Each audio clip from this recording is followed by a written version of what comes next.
यदि किसी इंसान से पूछा जाए कि तुम्हें क्या चाहिए, किस चीज के लिए दौड़ते हो, किस बात के लिए भटकते हो, आखिर इच्छा क्या है तुम्हारी, तो हर इंसान एक ही बात कहेगा कि सुखों को पाने की इच्छा है, खुशियों को पाने की इच्छा है। पर ऐसा क्यों होता है कि किसी भी इंसान का सुख उसके वर्तमान समय में नहीं होता, किसी भी इंसान की खुशी उसके वर्तमान समय में नहीं होती। हर इंसान सुख की कल्पना अपने भविष्य से जोड़ देता है, पर कभी वह समय आता ही नहीं जब उसे लगे कि अब मैं पूरी तरह से सुखी हूं। एक असंतोष मन में बना ही हुआ है। जो भी हमें मिला है, जो भी हमने पाया है, हम उससे सेटिस्फाइड नहीं है, संतुष्ट नहीं है। हमेशा कुछ और पाने की चाहत बनी ही रहती है। यह दौड़ रुकती ही नहीं। जिंदगी खत्म हो जाती है, पर सुखों को पाने की चाहत रुकती ही नहीं, खुशियों को पाने की चाहत रुकती ही नहीं।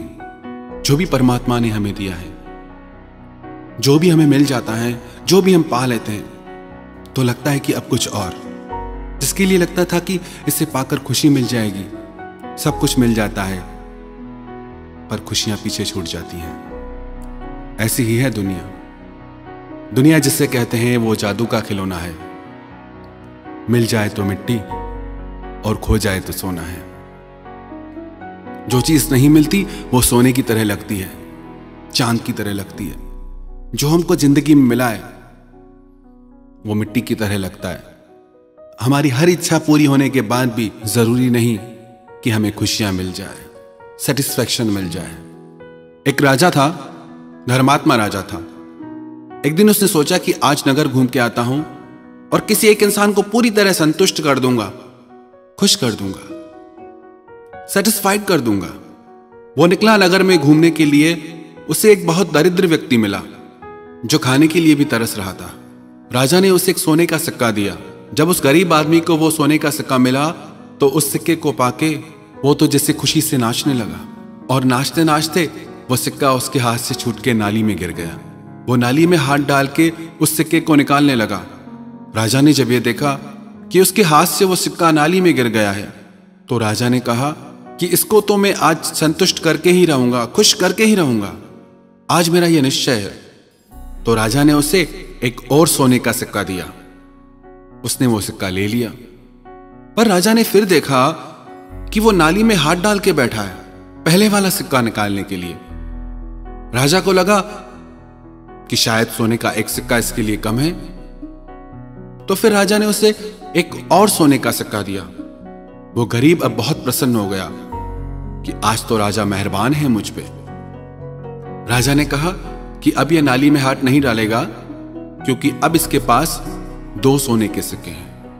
थोड़ी देर के बाद राजा ने देखा कि उसने फिर नाली में हाथ डाला। राजा को बहुत अजीब लगा। राजा ने उसके पास आके पूछा कि भाई क्या बात है, तुम्हारे पास 2 सोने के सिक्के हैं, क्या वो काफी नहीं है? वो बोला, महाराज यह तो आपकी कृपा है, काफी क्या, बहुत ज्यादा है मेरे लिए। तो राजा ने पूछा, जब तुम्हारे पास 2 सोने के सिक्के हैं और तुम्हारे लिए वो काफी हैं, तो फिर तुम नाली में हाथ क्यों डालते हो? तो उसने कहा, महाराज जब तक वो सोने का सिक्का मैं उस नाली से निकाल नहीं लूंगा, तब तक मुझे संतोष नहीं मिलेगा, सेटिस्फैक्शन नहीं होगा। इस बात को सुनकर राजा को यह ज्ञान हुआ कि इंसान को जितना मिल जाए, इंसान कभी संतुष्ट नहीं हो सकता। जो भी उसे मिल जाए उसकी कदर नहीं करता, उसकी चाहतें हमेशा बढ़ती रहती है। चाह पैसों से आनों तक आती रही, चाह आनों से रुपयों तक जाती रही, चाह रुपयों से नोट बनाती रही, चाह नोटों से कोठी बनाती रही, चाह कोठी में मोटर मंगाती रही, चाह मोटर से होटल में जाती रही, चाह होटल में बोतल खुलाती रही, चाह क्या क्या न करती कराती रही। चाह पाली जिन्होंने वो पीले हुए, चाह छोड़ी जिन्होंने वो रसीले हुए। चाहतों का सिलसिला बढ़ता ही रहता है, चलता ही रहता है, पर खुशियां नहीं मिलती। ये कहानी हमारी ही है। भगवान ने हमें बहुत कुछ दिया, इतना सुंदर जीवन दिया, इतनी सुंदर दुनिया दी देखने को, पर हम वही नाली में खुशियां ढूंढते हैं, वही गंदगी में हमें सुख मिलता है, वही लगता है कि मन को आराम मिलेगा। एक नाई था, बड़ा संतोषी था। उसकी पत्नी और वो दोनों बहुत धर्मात्मा थे। जो भी कमाता था अपने घर में अच्छे से उसका उपयोग करता, दान धर्म भी करता। राजा के यहां जाता था, राजा उसे जो भी देता वो धर्म कर्म में और अपनी फैमिली में, परिवार में खर्च कर देता था। एक दिन जब वो मार्ग से गुजर रहा था तो रास्ते में उसे एक आवाज सुनाई दी। वो आवाज एक यक्ष की थी। उसने नाई से कहा, मैंने तुम्हारी ईमानदारी के बहुत किस्से सुने हैं, मैं तुम्हारी ईमानदारी से बहुत खुश हूं और तुम्हें सोने से भरी मुद्राओं के साथ घड़े देना चाहता हूं। क्या तुम मेरे दिए हुए घड़े लोगे? नाई पहले तो डरा, पर दूसरे ही पल में उसे लालच आ गया। उसने कहा, हां मैं ले लूंगा।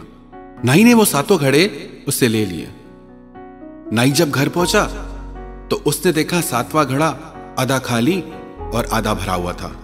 नाई की पत्नी बहुत खुश हुई कि उसका पति आज इतना धन लेके आया। फिर उसने पूछा, ये 7वां घड़ा आधा खाली क्यों है?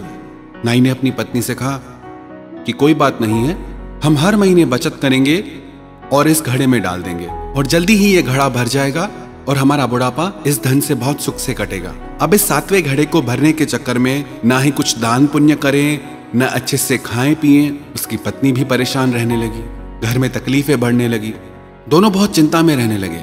राजा ने देखा कि ये नाई बहुत परेशान रहता है, शायद इसे धन की कुछ जरूरत है। राजा ने भी उसे धन दिया, पर उसने वो धन भी घड़े में डाल दिया। राजा ने देखा कि ये अभी भी संतुष्ट नहीं है, अभी भी चिंता में रहता है। राजा ने पूछा, क्या बात है भाई, तुम खुश क्यों नहीं रहते?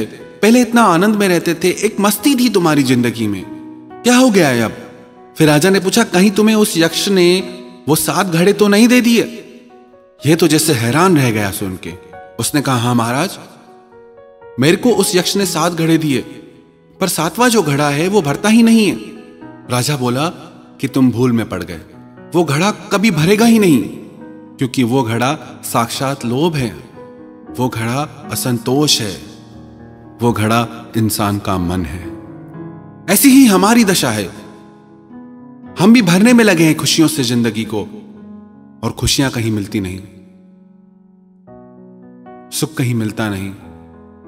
जैसे जैसे हमारी उम्र बढ़ती है और असंतोष जीवन में आ जाता है, और उस असंतोष के चलते, सुखों के लिए भटकाव के चलते, जो कुछ भी हमारे पास है जिंदगी में, सब कुछ गंवा बैठते हैं। एक व्यक्ति के पास एक शंख था, उस शंख से जो भी मांगो वो उसे मिलता था।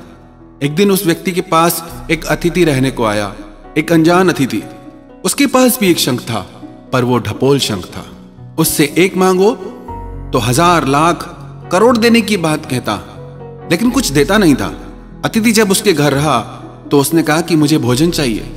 इस व्यक्ति ने शंख से भोजन के लिए बोला तो भोजन तुरंत प्रस्तुत हो गया। वो जो भी मांगता गया शंख के द्वारा तुरंत प्रस्तुत हो जाता। उस व्यक्ति ने कहा कि भाई, आपका शंख तो बहुत अच्छा है, पर मेरा शंख आपके शंख से भी ज्यादा अच्छा है। वो व्यक्ति धूर्त था, उसने सोचा क्यों न मैं इससे ये शंख लूट लूं। उसने कहा कि जो मेरा शंख है वो एक मांगने पर 1000 लाख करोड़ देता है। तो उस व्यक्ति ने कहा कि मुझे करके दिखाओ। तो वो अतिथि ने अपना शंख निकाला। उसने बोला कि मुझे धन की आवश्यकता है, मुझे 1000 रुपए दो। शंख से आवाज आई, 1000 क्या, तुम लाख मांगो, करोड़ मांगो, जितना चाहिए उतना मांगो। फिर वो अतिथि बोला, नहीं नहीं, अभी मुझे कुछ नहीं चाहिए, जब जरूरत होगी तब मांग लूंगा। वो व्यक्ति ये सब देख रहा था। उसने कहा कि देखो मेरा शंख, तुम्हारे शंख से कितना अच्छा है। उसने कहा, आपको मेरा शंख चाहिए, आप मेरा शंख रख सकते हो, आप भले आदमी लगते हो, मुझे ज्यादा की लालच नहीं है, मेरे को आपका शंख दे दो, मेरा तो एक वस्तु से भी काम चल जाएगा। अभी ये व्यक्ति लोभ में आ गया, लालच में आ गया, और अपना शंख उसे देकर उससे ढपोल शंख ले लिया। जब वो व्यक्ति गया तो उसने उस शंख से कुछ मांगा। शंख बोला, एक क्या, 1000 मांगो, लाख मांगो, करोड़ मांगो। वो बोला कि दो, पर शंख एक ही बात को दोहराता गया, 1000 मांगो, लाख मांगो, करोड़ मांगो। फिर वो समझ गया कि ये शंख कुछ भी देने वाला नहीं है।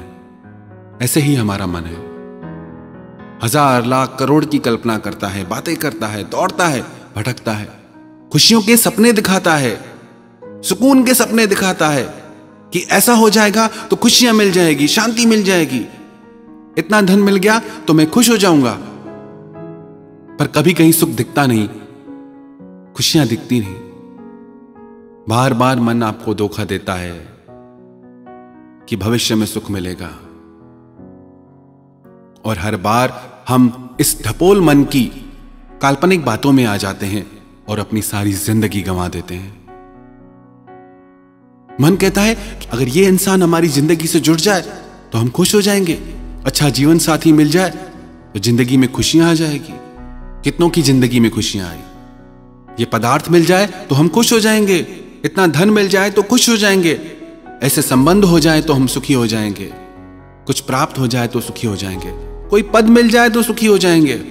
पर चाहे जितना भी प्राप्त हो जाए, हम खाली के खाली रहते हैं। वही असंतोष मन को घेरे रहता है। याद रखना, हम जहां हैं, जिधर हैं, अगर हम उस घड़ी, उस पल में खुश रहना सीख लें तो हमारी खुशी हमारे साथ है। जो पाया है, जो भी परमात्मा ने दिया, यदि हमने उसमें संतोष कर लिया तो हमने खुशियों का राज पा लिया, खुशियों का खजाना पा लिया। और यदि जो पाया है अगर हम उससे खुश नहीं तो हम कभी खुश नहीं रह सकते।